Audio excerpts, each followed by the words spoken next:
Angie Bettelman, des actualités uniques, dynamiques et renversantes dans le journal TV. Ina, plus raffinée que jamais. Ita, huilerie industrielle de Tamata, Isacham Tel Suluajiv. Vous présente Nivava. La fajina arapasalaman, tsara kaltao, azon pisena amnandrich. Les minoteries de l'océan Indien. Manulchano nivavo.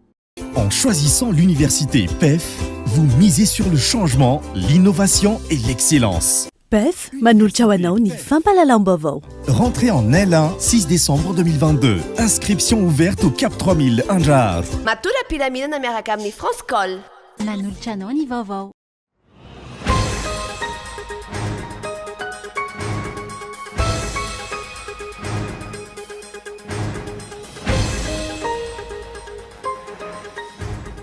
Tsy misy fampandrosoana vanina sy fivoarana ny fiainan'ny vahoaka ao anatin'ny firenena iray raha toa ka tsy mipetraka araka ny tokony ho izy ny lafin'ny fandriam-pahalemana, ny lafin'ny fitsaboana sy ny fampianarana ary ny fitsinjovana ny lafin'ny ara-tsosialy. Na ny zava-misy ankehitriny toa ireo teboka ireo indray no adininy mpitondra fanjakana. Tonto Sandroany, teny akadidra tompo Alasory distrikena Avaradrano ny fikionandoha-paritra ny antoko malagasy miaramiangy ao anatin'ny faritra Analamanga. Mitaky ny fandraisana andraikitra avy amin'ny tsirairay ny fampandrosoana ny firenena ho ny folo nasionaly ny antoko malagasy miaramiangy Androany nandritra ny fikionandoha-paritra teto Analamanga. Tsy misy afa-tsy aotra faingo 5,7 ny kakao vokarin'ny Côte d'Ivoire izay laharana voalohany amin'ny firenena mpamokatra kakao maniry an-tany. Ny tsy fampivelarana ny fambolena ny kakao amin'ireo toerana azo ambolena sy mahavokatra, izany ny olana hatr'izay raha ny eto Madagasikara. Vatosoa Beril 10 kilao misy roa no sarony zandary ao amin'ny vondro tompoparitra ny zandarmarim-pirenena Moramanga teny amin'ny RN 44 Androany. Vatosoa izay kasaina aondrana antsokosoko eto Antananarivo. Any ivelany, afaka teo ambany fifehezany miaramila Rosiana ny herinandro lasa teo ny tanànan'ny Kherson. Miverina amin'ny laony tsikelikely ny fiainan'ny olona ao an-toerana amin'izao fotoana. Ny andenden'izay avy hatrany.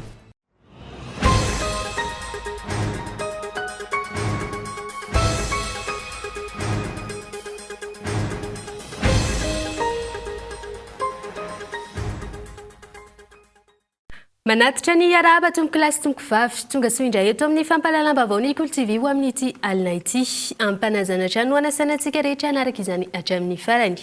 Avy hatrany dia ny matoa andahatsoratra ny sampana fampalalam-baovao ny Ikolo TV no anokafantsika ny vaovao ho amin'ny androany.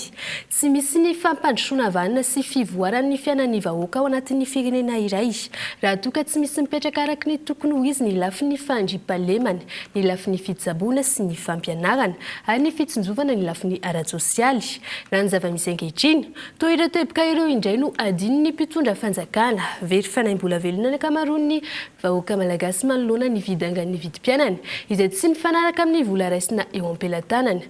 Mpitondra manana foto-kevitra sy planina mazava amahana ny olan'ireo no ilain'ny vahoaka malagasy.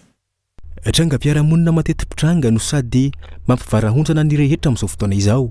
Ny vonin'olona mitranga etsy zero. Samy manana ny antony avokoa ny rehetra fa ny raisan'izy ireny dia ny tombontsoa manokana ka miafara amin'ny fanaovana sorona ny hainy hafa. Mipetraka ihany koa ny lonolonom-piarahamonina sy ny maro tsy voatanisa vokatry ny fahantrana sy ny fahasorotam-piainana hany ka na ny mpihavana aza lasa mifandrafy sy tsy mifampatoky intsony. Miorina ny olitra mahita ny fatin'olona mitsipatsipaka etsy zero. Tsy afaka handroso mihitsy ny fiainan'ny mponina raha tsy mipetraka ny lafi ny fandriam-pahalemana voalohany indrindra. Raha milamina ny tany, afaka mitady vola ny olona ary afaka mamokatra ihany koa. Ny tarehimarika raha toa efa milaza fa ny 80% ny malagasy dia tantsaha avokoa. Raha mitony ny zava-misy ankehitriny, hitsimbadika izany tarehimarika izany ka ilana fieritreretana lalina indrindra fa ho an'ny mpitondra. Fotoana iray izay mahatonga saina sy mampametra-panontaniana amin'ny tokony zotra handehanan'ny fiainana malagasy avokoa izany rehetra izany. Maro ny hodiniana sy tsy maintsy jerena manoloana ireo trangam-piarahamonina ireo saingy fototra tsy maintsy tomorona akaiky ny lafi ny ara-tsosialy sy ny toekarena. Rehefa nona ny vatana mivezivezy ny fanahy. Ny tsinay tsy mba vatsy ary ny kibo tsy mba lamosina raha teo ho ny taolo malagasy izay. Tsy mamaly ny filana fototra amin'ireo mahaolona ireo ny zava-misy ankehitriny eto amin'ny firenena, ka izay no maharava ny fampitokisana amin'ny zava-rehetra eo amin'ny samy mpiray-tanindrazana. Toa tsy mbola manampidi ny intsony fa tena very tanteraka ny asiny ainy. Raha nanana finiavana hanatsara ny fiainam-bahoaka ny mpitondra izay nomena fahefana, ny noho ny malagasy fa tsy tahaka izao ny zava-misy. Toe-java-misy iarahan'ny rehetra miaina raha teo ireo rehetra ireo izay tokony hahitam-baholana haingana sy atao hameana ny famahana ny olana ny lafi ny ara-tsosialy sy ny fijerevana ny tena maharary ny vahoaka saingindrisy. Mbola tsy lohalaharina ho an'ny mpitondra izany ka mahavery fanambola velona ny vahoaka. Marary ny fiainam-bahoaka, marary ny fiainam-pirenena ka mila fanasitranana. Amin'ny alalan'ny fifidianana irery ihany no ahafahana mametraka mpitondra manana tanjona hamaha ireo olana ireo. Samy misaintsena ny iainany avokoa ny vahoaka malagasy amin'izao fotoana izao, ka ny vanim-potoana hiatrehana ny fifidianana no hametrahany ny olona afaka mamaha ireo olana rehetra ireo. Tonto Sandroany teny akadra tombo alasory distrika Navaradrano ny fikaonandoam-patry ny antoko malagasy miaramiainga ao anatin'ny faritra Analamanga. Naseho ny antoko MMM Androany fa velona ny antoko ary mandray anjara feno manoloana ny raharam-pirenena amin'izao fotoana. Ny antoko malagasy miaramiainga izay mampiseho ny tanjany amin'ny fisin'ireo olom-boafidy maro eto amin'ny firenena. Fanadidiny. Ho fanohizana ireo fikaonandoam-paritra izay notanterahany ny antoko malagasy miaramiainga ny faritra Analamanga indray no nanatanteraka izany fikaonandoha izany tamin'ity androany ity teny Ankadiratombo Alasory distrika ny Antananarivo Avaradrano. Voasolo tena tamin'izany avokoa ireo distrika miisa 13 sy ireo komina mandrafitra ny faritra rehetra. Ny fanankalo sy ny adihevitra mahakasika izay tokony ho atao hanatsarana ny fiainan'ny antoko amin'ny andavanandro sy eo amin'ny raharaha ara-politika. Namafisa ny sekretera jeneraly lefitry ny antoko malagasy miaramiainga fa manana adidy-goavana amin'ny fiainam-pirenena ny antoko. Ny tanjona ny assise régionale zany ho an'ny antoko malagasy miaramiainga dia ny fanamafisana orona ny fotony ny fisian'ny rafitra ao anatin'ny antoko malagasy miaramiainga. Fandraisana anjara amin'ny fiainam-pirenena io miainga avy any fotony zany zay zavatra zay tsy afaka ny ilazitsika hoe miaina sy mivelona ny antoko ray raha tsy mahafantatra hoe inona ny zava-misy any amin'ny fotony rehetrarehetra any anatin'ny vahoaka any. Zay mahatonga ny malagasy miaramiainga miezaka midina ifotony manatona na any amin'ny fokotany, any amin'ny commune, any amin'ny distrika rehetra any mijery hoe inona ny tena fiainan'ny vahoaka, inona ny tena filan'ny vahoaka ary zay ny antom-pisin'ilay assise régionale. Antoko matanjaka sy manana mahizy azy ny antoko malagasy miaramiainga. Manamporofo izany ny fananany antoko ireo olom-boafidy maro toy ny mpandolo-tsaina ny tanàna, ny ben'ny tanàna, soloavam-bahoaka ary ny loholona. Ilaina hatrany ny fanamafisana izany mba hipetraha ny fampandrosoana miainga eny fotony. Afaka mirehare ny antoko hoe antoko matanjaka satria raha eto Madagasikara ngamany tsy misy antoko anankiray manana mpanolo-tsaina, ben'ny tanàna, solombavam-bahoaka, sénateur raha tsy ny antoko malagasy miaramiainga irery ihany. Zay ny tanjona satria matoa misy ny antoko politika anankiray dia vonona amin'izay fiatrehana ny fifidianana izay. Ankoatra io, lano filoha pitariky ny antoko malagasy miaramiainga ihany koa nandritra ny fanavaozana ny birao hitantana izany antoko izany eto anivon'ny faritra Analamanga. Ny soloavam-bahoaka ny Manjakandrinda Doda Andria Miasasoa nasehon'ireo mpikambana tamin'ity fionana ity fa velona ny antoko malagasy miaramiainga ary vonona trany hanatanteraka ny adidiny amin'ny maha antoko politika azy indrindra fa ny fanolorana hevitra sy vahaolana entina hampandrosoana ny firenena ary nambaran'izy ireo ihany koa fa vonona izy ireo amin'ny fifidianana rehetra ho an'ny taona 2024. Famitako fandraisana ndraikitra avy amin'ny tsirairay ny fampandrosoana ny firenena hoy ny Foloa Nasionaly ny antoko malagasy miaramiainga androany nandritra ny fikaonandoam-patra teto Analamanga. Ny Kongresy Nasionaly izay kasaina atao ny taona 2024 no hamaly ny fanontaniana rehetra mahakasika ny mety ho fisian'ny kandida atolotry ny antoko hovidiana amin'ny fifidianana ho filoham-pirenena amin'ny taona ho avy raha ny fanazavana. Efa nanolo-kevitra ho any amin'ny seni mahakasika ny fanatsarana ny fanavaozana ny lisitry mifidy ihany koa ny antoko MMM. Henri Florian. Nandritra ny fikaonandoam-paritry ny antoko malagasy miaramiainga teto anivon'ny faritra Analamanga ihany koa no niona ny Foloa Nasionaly ny antoko MMM Hajo Andriananarivelo tamin'ireo mpiray donakafo ao anatin'ny antoko eto anivon'ny faritra. Nandritra izany no nanamafisany fa miaina ny antoko ny kongressy nasionaly izay vinavinaina ho tontosaina amin'ny taona 2024 no hamaritra ny fiainany antoko raha ny nambarany, ary misy antony ihany koa na tonga ny antoko ny ala tsy hanoana intsony izao fitondrana ankehitriny izao. Petraka foana ny fanontaniana hoe ahoana nanosaka sa tsy nanosaka kandida Madagasikara amin'ny fifidianana manaraka, ary anao atao mazava hoe matotsika niala atao anatin'ilay fitondrana misy amin'izao fotoana izao izay tapaka ny doma politika dia tsy mety amintsika zany miaraka aminy. Izay ngambany tsy hiverenana tsony fa tsy sanatrika koa hoe mivoaka miditra ohatran'ny lemboritsolo izao. Dia misy fanontaniana eto rivotsika samy mpikambana dia izay ny hamanina azy ary izay ny vary mazava. Mazava ohatran'izay ngambany tsy fantatro tsony. Isika koa tsy mahavita ireny ary Madagasikara dia tsy maintsy mifandamina ary mifampitanana ohatrany tamin'ny fifidianana n'olona teo amin'ny olona maro samihafa eto amin'ny firenena na antony politika io na olon-tsotra dia manengavy ianareo maraiso ary ampitiavana hoe ary miasa antsika mampanao politika dia mandresy lahatra ara-potikevitra dia manjarantsika zany manay izireny dia mandresy lahatra azy ara-potikevitra ihany koa mba ahafahantsika maoso bebe kokoa. Mitaky fahavononan'ny sambatan'olona ny fanovana ny tantaram-pirenena mba hipetrahana ny fampandrosoana, ny fampandrosoana izay tokony hiainga avy ny fotony raha ny fanazavany. Nanentana ny rehetra ihany koa ny filoha nasionaly ny antoko mba hanara-maso ny fanavaozana tanteraka ny lisym-pifidianana izay mandeha amin'izao fotoana izao. Tsy tomombana araka ny tokony ho izy ny fanavaozana ny lisym-pifidianana ho ny filohan'ny nasionaly ny antoko malagasy miara-miainga hatrany, ary efa nisy ny sosokevitra nalefan'ny antoko teo anivon'ny CENI ny amin'ny tokony hirosoana amin'ny fanavaozana ny lisym-pifidianana ho alpha numérique. Misy fangatahana nataontsika ny antony mba hisiny mangarary eo fanaovana ny lisym-pifidianana dia nangataka isika mba hanaovana ny lisym-pifidianana alpha numérique. Izany hoe io lisym-pifidianana io tokony mba hovaina tanteraka amin'izay fa tsy ohatran'ny fanaovana azy hatramin'izay tamin'ny taloha nanomboka hatramin'ny taona 2000 ka hatramin'izao.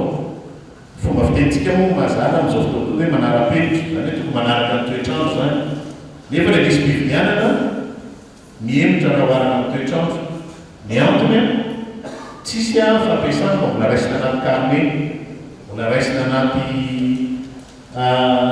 antanitoerana sasany ary mbola raisina atao anaty cahier mpianatra. Dia nizandrana natahantsika ary tokony mbola angatahantsika hatramin'izao dia ny hoe mamoaly lisym-pifidianana misy ny sary ny olona tsirairay avy. Amin'izay madio sy mangarara ny fifidianana ary mifampatoky isika.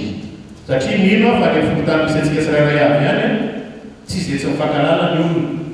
Ary rehefa misoratra eo ka rehefa affiché eo ilay lisym-pifidianana dia mazava ho azy samy mahita daholo hoe tena Irakoto mipetraka atao aminay na Irasoa mipetraka atao aminay fa tsy hoe olon-kafa. Namafisiny ihany koa fa mihaino ny tsikera ataon'ny antoko malagasy miara-miainga manoloana ny tsy fanarahan-dalàna izay saika ataony teo anivon'ny CENI izay vao miara-mahaleo tena misahana ny fifidianana saika hanao ny fanisana mpifidy eo anivon'ny orinasa tsy miankina. Ny antson'ny tanora ho sahandray andraikitra ihany koa ny filohan'ny antoko tokony hijoro ny tanora mba hitondra fampandrosoana ho an'ny firenena. Azo atao tsara ny manova ny fiainan'ny vahoaka malagasy sy ny tantaran'i Madagasikara raha toka manana finiavana ny rehetra ary mila fanomanana izany sy mila fiovana toe-tsaina ihany koa. Fa lafim-baovao hafa kosa indray toy ny raharaha famononany Henri Rakoto Arsoa mpiaro ny tontolo iainana. Olona valo no voahelika hiasa anterivozina mandra-pahafatiny araka ny didina voaka ny fitsarana tao Ambatolampômaly. Manoloana ity tranga ity mitaky ny ametrahana ny lalàna miaro ny Papanelo Lakolosy sy ny mpiaro ny zon'olombelona ny fiarahamonim-pirenena tsy hiverena ny toy izao. Mirana Clara. Nivoaka omaly tany Ambatolampy ny didim-pitsarana momba ny raharaha famononany Rakoto Arsoa Henri mpiaro ny tontolo iainana. Olona miisa 4 no voahelika hiasa anterivozina mandra-pahafaty. Miisa 2 voahelika 3 taona sazy miantra noho ny tsy fanampiana olona mila famonjena. Olona 2 hafa nahafahana noho ny fisalasalana. Ankoatr'io, afaka madiodio ireo olona 120 hafa voaroiroy. Ankoatran'ny fanagadrana, isan'ny didina voaka ny fitsarana ihany koa ny fandoavana onitra 70 tapitrisa ariary amin'ny fianakavian'ny Rakoto Arsoa Henri. Tamin'ity nanao ny andraikiny ny fanandrify azy ny fitsarana ho ny fiarahamonim-pirenena. Ary mitondra tsirom-panantenana ho an'ny activiste environnemental sy ny tontolo iainana malagasy ary malagasy ray manontolo mihitsy iny didim-pitsarana izy satria voaviravira foana ny lalàna mahakasika ny tontolo iainana manakity ny androany ary tsy mahagaga raha simba ny tontolo iainana malagasy satria tsy fanaraka amin'izay ny famaizana nisy hatramin'izay ny zavatra tiana andrasana zao amin'izao fotoana izao dia ny ritualisation le transfert de gestion ny vondron'olona ifotony mialo izay nytarihany Henri Rakotoaritsoa moa zany andrasana any medy zay ny ministère ny environnement sy développement durable zay efa nilaza ihany koa zany ny fahavononany ifanometanana amin'ity raharaha etsakilany tsy misy eto amintsika hatreto ny lalàna momba ny mpiaro ny zon'olombelona sy ireo pampany ny lakolosy antony nisian'ny aitaky nataon'ny fiarahamonim-pirenena mba hametrahana izany lalàna izany eto Madagasikara. Dia efa any amin'ny assemblée nationale io lalàna io zao ny fiovany tsy fantatray fa dia miandry ny famoahan'ny anteny miram-pirenena zay vao malinomalimo ny tenako ny ona tamin'ny sy nisy firaisamonim-pirenena sasany tahaka ny avany Maroantsetra ny ona tamin'ny filohan'ny anteny miram-pirenena izay nanome ny fahavononany ihany koa sy ny azo atao hoe fiaraha-manaiky zany fa sahirantsika malagasy amin'ny fampiarana ny lalàna mahakasika ny tontolo iainana sy ny famaizana ihany koa ireo olom-boafidy na olom-boatendry izay manaonao foana mahakasika ny tontolo iainana. Zay moa nangataka ny levée d'immunité parlementaire ny les députés anankiray teo iny fa dia 8 eo no tohiny. Raha iverenana hita faty ny faharoan'ny volana Jona tao amin'ny alina Kazondany be parasy teo anelanelan'ny distrikany Moramanga Manjakandrina ary Andramasina i Rakotoaritsoa Henri 70 taona izy no izao namony aina izao ary filohan'ny vondron'olona ifotony mialo. Nandrara ny fitrandrahana ala tsy ara-dalàna ataona sokajin'olona maromaro any Kazondany be parasy i Rakotoaritsoa Henri no antony namonoan'ireo olon-dratsy azy ireo. Rehefa nanangana sy ny tantana ny antoko asa vita no ifampiarana ny andritra ny 20 taona ny alatsio filoha nasionaly ny antoko intsony Norbert Lalaratsilahonana io no isan'ny voatra nandritra ny fikaonan-doam-patry ny antoko avy no tanterahiny tany Toamasina. Fanadidiny. Fanapahan-kevitra nodinihana efa taona maro hoy Norbert Lalaratsilahonana ny fametrahampialany tsy ho filoha nasionaly ny antoko asa vita ifampitsarana na ny avy intsony izany no nambarany nandritra ny fikaonan-doam-patry ny antoko ity tany Toamasina androany. Efa ela no nieritreretako n'ity zavatra lazaiko ity androany efa tany amin'ny taona 2006 fa tsy nety tanteraka foana moa izy satria tena nisy fanoherana be lehibe tao anatin'ny antoko. Fa amin'ity kosa aloha dia tena tapa-kevitra ary na izy fanoherana tsisy fanoherana dia tapa-kevitra fa manapa-kevitra moaly fa ny ampisahatra ny fandraisako anjara amin'ny aktivité ny président ny antoko manomboka moaly. Androany zany kabary farany amin'ny président national ny antoko avy antoko. Zany fanakapahakevitra zany tsy hoe ora nandraisana azy satria 20 taona tantanana ny antoko 20 taona nananganana azy misy zavatra mahavity ny nandray anjara tamina gouvernement matetika ny antoko nandray anjara tamin'ny fifidianana samy hafa nisy résultat hita foana hatramin'izay rehefa dia hoe tonga ny fotoana zay everako fa tokony ampisarana ny activité amin'ny mahafilohan'ny national ny antoko avia zany. Nambarany fa mendrika hatolotra ho an'ny tanora indray ny fitantanana ny antoko. Nanamarika nefa ny tenany fa tsy sintaka velively amin'ny antoko izay naoriny fa hijanona ho filoha amboninahitra ihany. Miisa 3 ireo olona handimby toerana sy hiara-hitantana ny antoko mandra-pahatongava ny kongresy nasionaly ka isany notendrena tamin'izany Jean-Jacques Rabenirina, Sylvain Rabetsarona ary Joanita Ndaimananjara. Ny kongresy nasionaly no hanapaka ny rafitra sy hifidy ny biraovaovao raha ny fanazavana. Tsy misy afa-tsy aotra faingo 5 isanjato ny kakao vokarin'ny Côte d'Ivoire izay laharana voalohany amin'ny firenena mpamokatra kakao maneran-tany ny vokarin'ny Madagasikara ny tsy fampivelarana ny fambolena ny kakao amin'ireo toerana azo ambolena sy mahavokatra azy ireo izay no olana amin'ny ankapobeny mikasika ny fambolena kakao izay mbola mifantoka amin'ny lemaka isambrando any ambanja amin'ny ankapobeny. raha tafiakatra roa tapitrisa taona ny vokatra kakao tao Côte d'Ivoire ny taona 2024 izay mametraka azy ho laharana voalohany amin'ny firenena mpamokatra kakao maneran-tany. Tsy misy afa-tsy 7 tapitrisa taona ny vokatra ho an'i Madagasikara raha ny taremarika navoaka ny sampandrara ny firenena mikambana momba ny fambolena sy ny sakafo na ny FAO. Na efa maro zany politika napetraky ny fanjakana ho fampiakarana ny vokatra toy ny CNC na ny Conseil National du Cacao ny taona 2024. Tsy mbola nahita mboka mivaingana izany amin'ny ankapobeny antony nahatonga ny solombavambahoaka tao amin'ny distrika Nantala hanamafy ny fanentanana. Manomboka zany ny famokarana ny kakao zao ary mbola intany maro be koa ny olona satria avantage be amin'ny kakao zany ny fitovizany amin'ny vanille ny kakao zany tsy volo mamokatra. Ya lany mamokatra lany magnatony taona ray zany misy 2 fois zany izy farany kely zany mamokatra zany hoe tsy lany vola mihitsy le olona amin'ny vokatra kakao zany zegny malo expérience fahitako zany hantanana ny vahoaka maro ndrindra fa district Nantala satria mamokatra kakao be zany district Nantala satria finisinanao tena matsaratsara ny vokatra fa milamina lehibe tsara tena mamokatra tsara zany kakao lazaigna district Nantala. Miondrana ny vokatra kakao avy eto Madagasikara amin'ny ankapobeny. Misy ihany ny orinasa malagasy mambolona sady manodina ny vokatra eto an-toerana, saingy vitsy amin'izy ireo no misehatra anatin'izany. Toy ny voly fanondrana rehetra, olana goavana, mampitotongana sy manimba ny sehampiarina ny tsy fandriampalemana sy ny halatra, izay anaovan'ny solombavambahoaka antso ho an'ny tompona ndraikitra isan-tokony. Zava-dehibe ny tovisa ihany tsy fandriampalemana raha koragniny eto fa ny zava-dehibe zany hoe halo araka ny fivorena tao fariny androany io hoe halo samby mbo agnatanteraka ny adidiny tsirairay mba izany tena marina fa tsy ambela famono ny olona zay vo tetra zany tompona andraikitry samby tokony matsara tompona andraikitra aby ny tsirairay magnapetraka ny marina rehefa mipetraka ny marina dia milamina ny fandriampahalemana tovisany daholo regny amintsika eto Madagasikara. Ankoatry ny tsy fandriampahalemana, loza mitantao ny kakao malagasy ihany koa ny fiovan'ny toetrandro sy ny rivo-doza samihafa.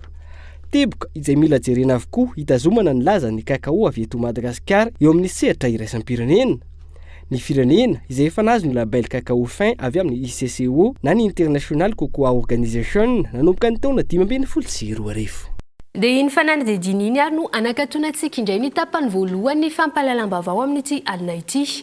Aorian'ny dokavaritra hoe isika no anaraka ny toy ny raharaha mikasika ny mahery lantomanandafy izay efa orovolana izao no notazoma amponjavonjo maika.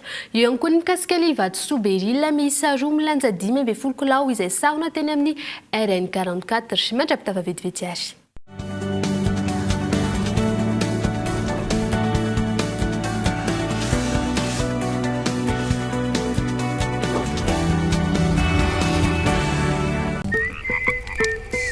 Maizina be izany Marco Boum mangina be izany Marco Boum Tsy resaka ataoko aminao monsieur le commissaire. Lobaty hein Resaka hoe inona moa zay? Fa nga tena hoe tsisy mozika mihitsy ba ina Zany hoe Boum Vaovao balika boum fitaovana mandeha amin'ny herin'ny masoandro misy tsiro entanana efa miaraka amin'ny radio sy MP3 ary afaka mamahana finday manomboka amin'ny 900 ariary monja isan'andro mandra-pahaveninao ny vidiny manontolo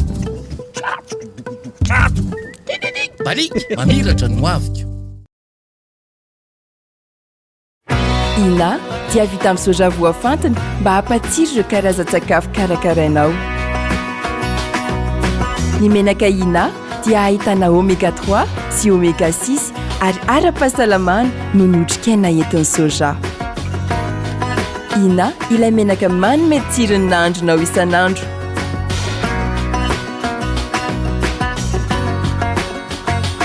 Ina, plus raffiné que jamais. Ita, huilerie industrielle de Tamata, misy hatramin'ny 3 sy 4 arivo.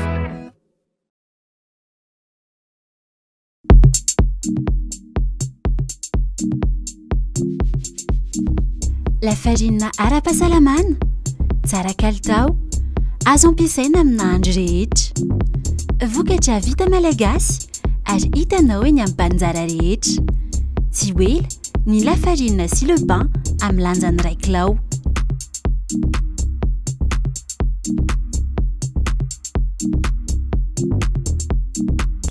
Les minoteries de l'océan Indien. Vita malagasy. Maro domoka fanapeseko fa France Col fo ileko mora sady efficace monsieur mostika tsy tatrasy kaza mialam manitre sy manepotro mandiny jusqu'à maraindraigny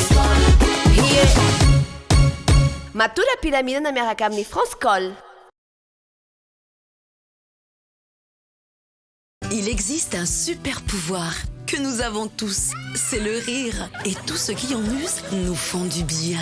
C'est pourquoi nous pensons que nous devons rire plus, car cela rend la vie plus belle. La vache qui rit, parce que c'est meilleur de rire.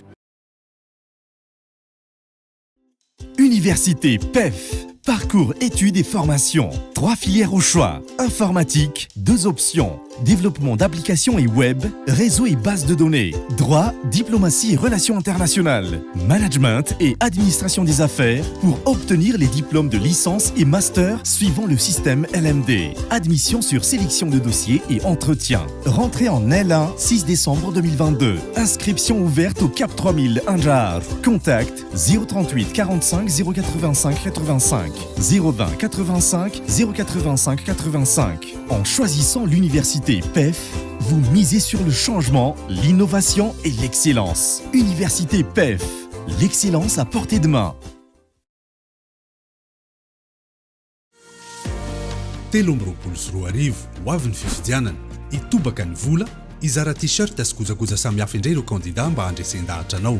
Tadidio kanefa fa endrika kolikoly ihany zany satria tokony ny hevitra no ibaiko ny safidinao fa tsy ny fizarana fitaovana na vola akory. Izany indrindra no ilaina ny lalàna mametra ny fandanim-bola sy mitaky ny fangaraharahan'ny loharanimbolan'ireo kandida mandritra ny fampielezan-kevitra. Ndao isika hiara-handresy lahatra ny tompona andraikitra mba hanavao ny lalam-pifidianana mifandraika amin'izany. Fotoana ho an'ny fiovana famindry zao mba ho fifidianana lavitry ny kolikoly no ianantsika amin'ny 13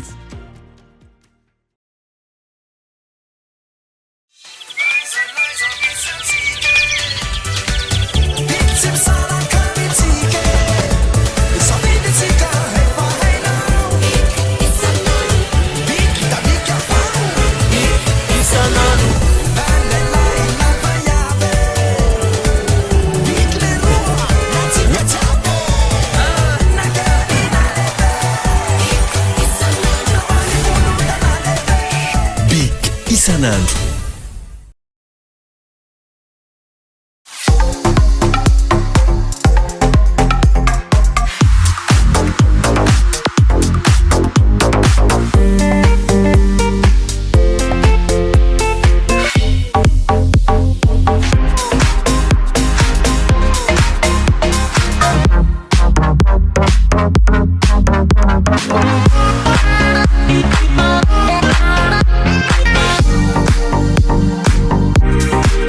Love chocolate.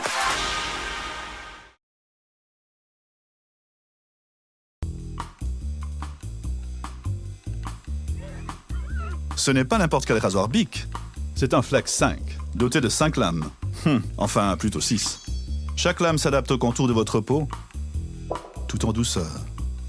Même sous le nez, en toute facilité. Sa sphère métallique améliore l'équilibre pour un rasage parfaitement contrôlé. Je garde toujours le contrôle. Bientôt. Big Flex 5. Révélez le barbier en vous.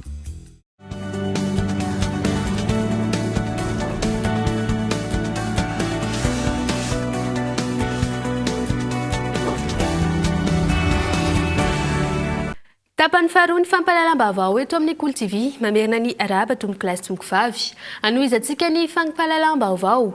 Ananika ny faharoa volana izao ny fitazomana amponjavonjomaika ny Mahery Manandafy. Tsy misy fivoarana ny toedrarà ho ny vadiny androany. Iroso amin'ny dingana manaraka izy ireo raha toka tsy misy ny fivoarana ny toedrarà atoatora ny fanazavana hatrany. Mirana Clara. 7 andro taorian'ny tazomana amponjavonjombaika ny Mahery Manandafy. Tsy mbola nivoaka hatreto ny daty ankaran'ny raharaha eny anivon'ny fitsarana araky ny nambaran'ny vadiny. Tsy misy toeny ihany koa hatreto ny fitoriana napetraky Mahery Manandafy momba ilay teratany vahiny izay nandrahona azy ho faty. Ho an'ny vadiny Mahery Manandafy, inina atao ny fampikatsona ity raharaha ity ho fiarovana ireo olon-dratsy. Tiako tenenina amin'izay zavatra izay dia vao marina aloha zany hatreto fa misy ny dalo ambony latabatra. ary tia ka ny mahery-lanto manandafy tia dia mibaribary tanteraka fa misy mpiaro tia teratany vahiny sy réseau mafieux eto amintsika izay raha malala fa efa ho isan'andro misy faty olona fatina gendarme moa zany efa tsy lazaina intsony satria voaka aingana zany ny resaka tany Beloha-sur-Tsirbine iny. Tiako hotsindrina zany hoe fa maninona fitondram-panjakana tsy manao réaction amin'ity zavatra ity.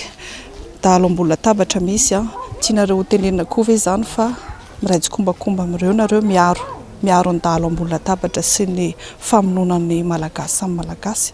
Etsekilany mikasany roso amin'ny dingana manaraka ny vadiny mahery-lanto manandafy raha toa ka tsy misy ny fivoarany toetra raha atoato.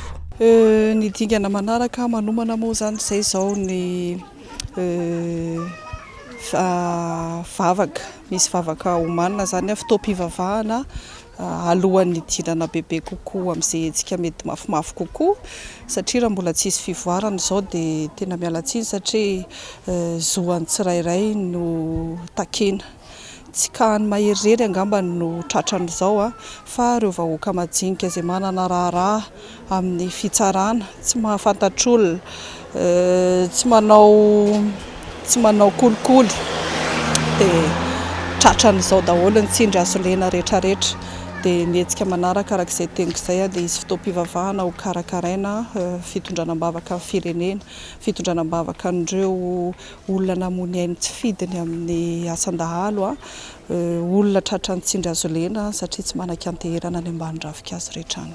Tsy aivina ny fanambarana nataon'ny mahery-lanto manandafy teo amin'ny tambazotra tserasera Facebook mahakasika ny fisiana tambazotra n'olon-dratsy izay mamatsy bala ireo dahalo ary nanonona ny teratany vahiny iray no antony tazomana ponja vonjimaika azy nanomboka ny volana septambra lasa teo. Nitory azy no ny fampelezana vaovao tsy marina sy fanalambaraka olona ity teratany vahiny ity.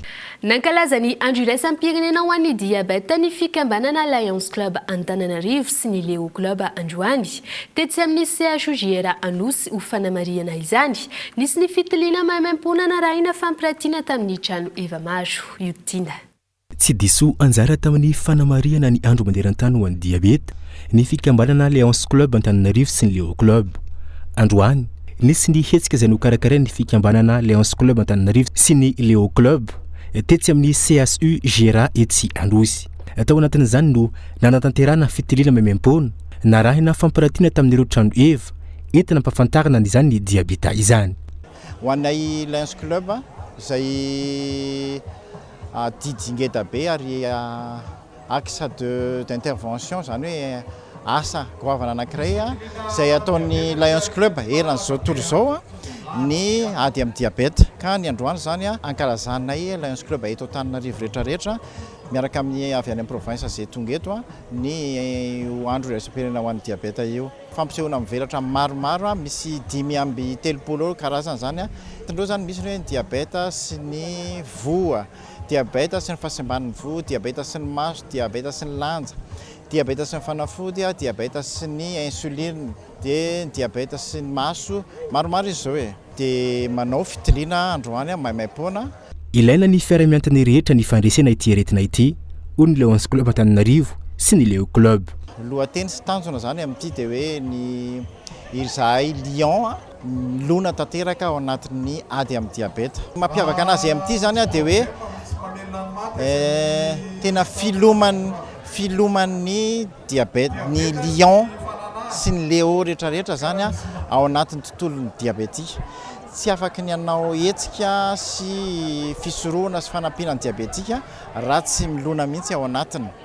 Dia ny Lion sy ny Leo mihitsy zany no tena nilona ao anatiny izy mazava ho azy eo manampy zany ny fikaroana amin'ny internet zany fa eo koa ny mpitsabo misy ny avy eo amin'ny Repidia, misy ny avy eo amin'ny Amadia, dia eo koa ny avy eo amin'ny LSFM. Araka izany tetsy amin'ny CHUGR Androany ny fankalazana ny andro iraisam-pirenena ho an'ny diabeta niarana tamin'ny Lions Club Antananarivo sy ny Leo Club. Fa ho sarotra ny ampiroborobo ny sehatry ny fandrarana eto Madagasikara raha tsy misy ny drafitra iraisan'ireo ministera voakasika ho ny filohan'ny vehivavy mpandrara eto amin'ny ranomasimbe Indiana. Ny fampananana asa izay tsy tokony atao ambanin-javatra raha tiana ny hamongotra ny tsy fandriam-pahalemana raha ny fanazavana. Fanadihadiana entiny Iona Saina. vitsy raha nisan'ny orinasa fakabany forona tato anatiny 5 taona farany teto Madagasikara. Isan'ny antony mahatonga izany ny tsy fampin'ny antoka ho an'ireo orinasa mampiasa ny volany na eo amin'ny sehatry ny toe-karena izany na ara-politika. Etsy andaniny maro ihany koa ireo olana tsy mbola voava ahafahana mamorona asa sy manangana orinasa ho an'ny tenany manokana. Mbola vitsy ireo structure ahafahan'ny tanora na ny vehivavy na mpandraharahatsotra fotsiny manohana ny fandrahana na arakevitra fotsiny ary io.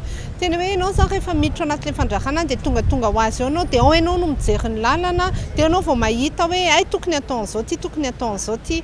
Dia izay zany ny antony hoe ilaina ireny tambazotra ireny mba ahafahan'izay maniry hiditra ao anatin'ilay fandrahana mahazo hevitra fampizara koa satria misy pitsopitsony maro tsara mba ho fantatra alohan'ny rosoana anatin'ilay fandrahana. Ary ianao koa rehefa anatin'ilay fandrahana mety misy information tsy anananao nefa mety anatsara sy anamafiorina ny fandrahana izay ataonao.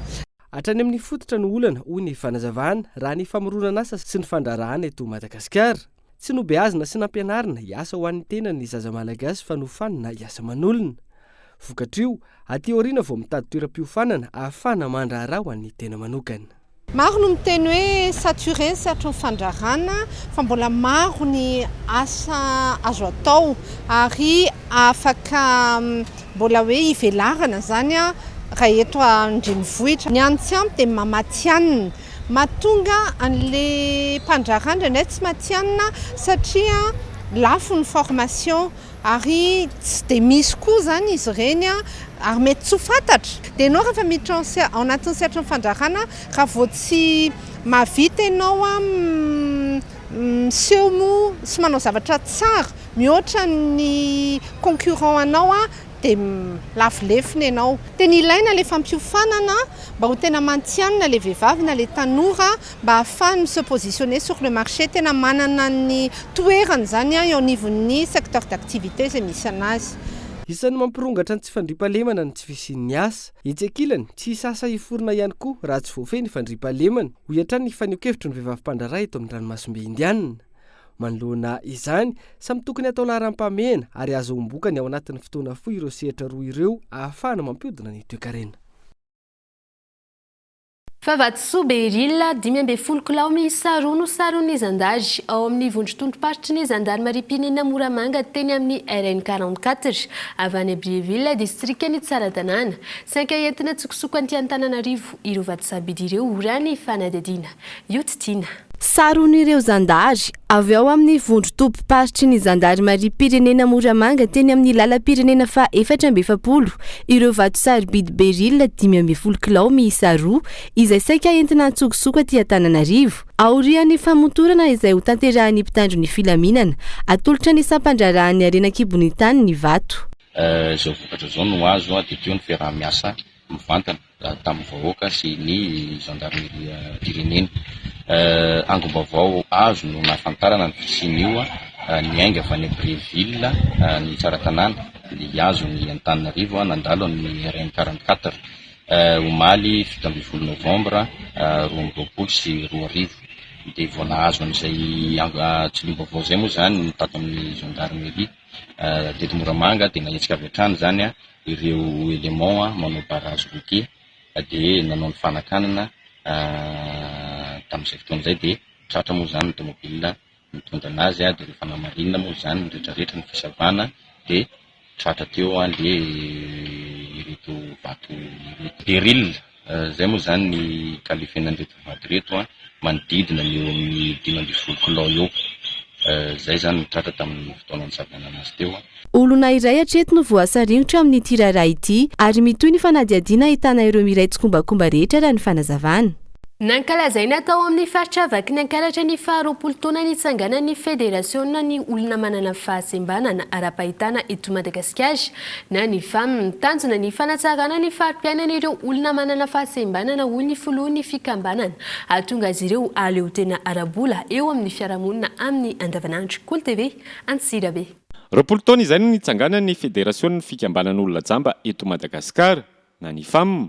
Ary eto vakinankaratra no fohy be n'izany federasiona izany eto amin'ny ivitoeram-panofanana Ivoay izay ivitoerana mampiaty voalohany manerana nosy manome fanofanana arakasy ireo olona manana fahasembanana mba hahafahany miotra amin'ny fiainana sy tsy ho vesatra intsony eo amin'ny fiarahamonina misy azy. Olona manodidina ny 500 no efa manovy fiofanana eto amin'izao fotoana izao ary 90 amin'ireo dia olona manana fahasembanana avokoa. Manana zo sy andraikitra amin'ny fampandrosoana ny firenena ny olona manana fahasembanana ho ny filohan'ny federasion'ny fikambanan'olona jamba eto Madagasikara ary misy arak'izany ny antsisika fanolorana tolo-dalàna manoloana ireo rafi-pitondrana eto amin'ny firenena mba hahafahana manaja ny lalàna mamaritra ny zoan'ny olona manana fahasembanana. Petraka tokoa izy io satria anisany antsisika lehibe nataonay izany manoloana ny rafi-pitondrana. Fampisitrahana ny olona manana fahasembanana ny zony indrindra moa ny zay voafaritra ao anatin'ny convention relative aux droits des personnes handicapées dia ao anatin'izany zany fandrimbona amin'ireo fédération namana izay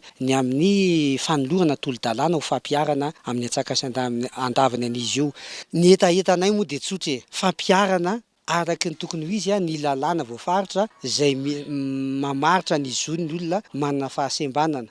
Indrindra ho an'ireo any amin'ny birao mpanjakana Isatsokajiny any zareo reny koa dia tokony hampiato voalohany satria malagasy toy ny malagasy rehetra izahay satria indraindray any amin'ny toerana rehetrarehetra any dia rehefa olona manana fahasembanana amin'ny ankapobeny ary ny olona jamba ihany koa ao anatin'izay no tonga any amin'ireny birao reny dia somaro misy nandray misy fijery hafahafa ihany, misy fandraisana hafahafa ihany dia mampita hafatra izay olona toanao ihany izahay manana ny zofeno voafaritry ny lalam-panorenantsika. Raha ny fantatra dia iray faingo 500 ny vahoaka malagasy no manana fahasembanana ara-pahitana.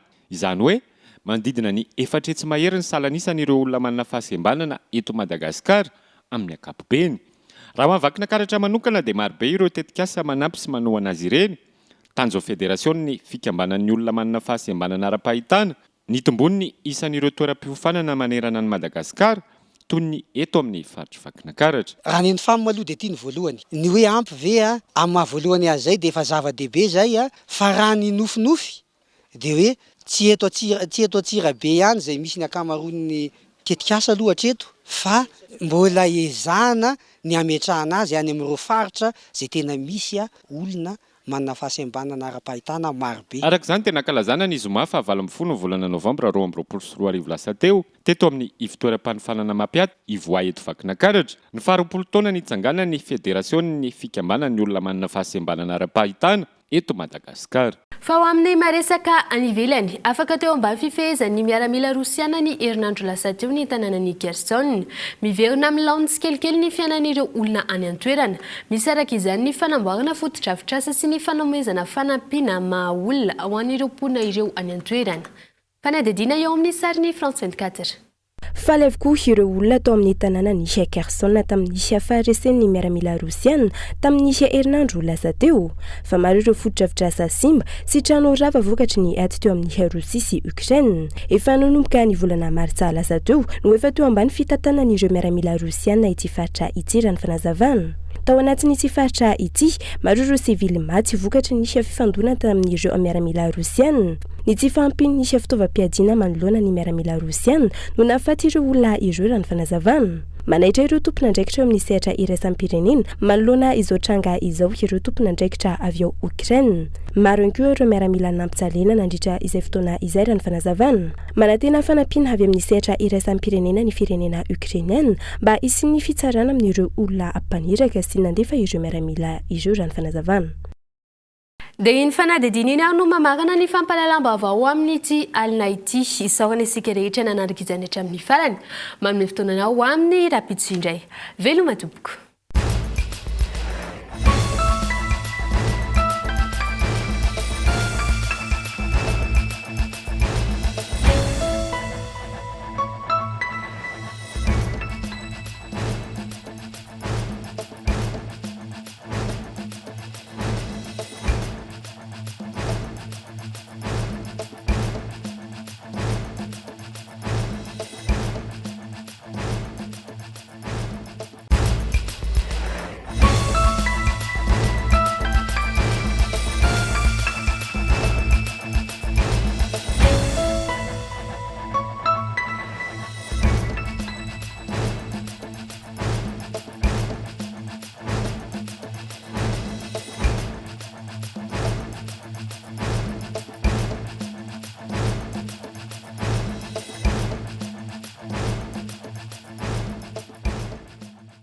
Atora Pyramide miaraka amin'ny France Col.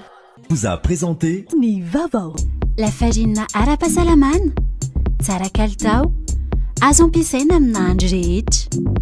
Narahinao teo niaraka ty amin'ny LMOI ny vaovao. En choisissant l'université PEF, vous misez sur le changement, l'innovation et l'excellence. Narahinao teo ny fampahalalam-baovao niaraka tamin'ny PEF. Rentrée en L1, 6 décembre 2022. Inscription ouverte au Cap 3000 Anjar. INA, plus raffiné que jamais. ITA, huilerie industrielle de Tamata, Isacham Telsruariv. Vous a présenté Ny vaovao. 5G Batelma, des actualités uniques, dynamiques et renversantes dans le journal TV.